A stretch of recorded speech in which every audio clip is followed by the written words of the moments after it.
one we'll look at, Bumblebee. This is, I think, one of our very, very favorite pieces that we found this year. It's again, really different, really interesting, and I think, again, crosses that line between a concert group and a pop group. This would fit both of those. Really sweet for spring, kind of jazzy in tone, repetitive, so it's going to be fairly easy to learn, but not boring. That's a difficult line to ride. And you'll see the melody kind of moves through all of the parts, which is always nice to see as well. Yep.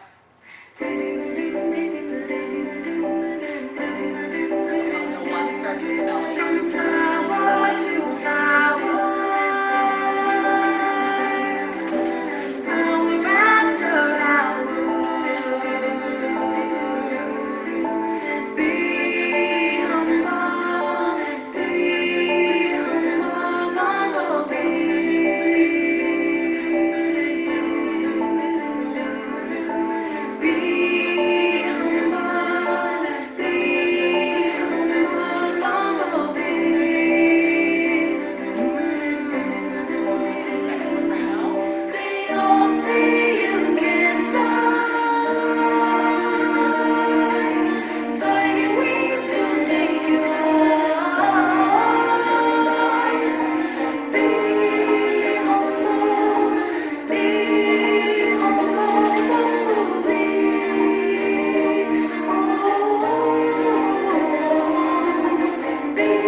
This also comes SATB, but there's something I think just really sweet about that treble setting.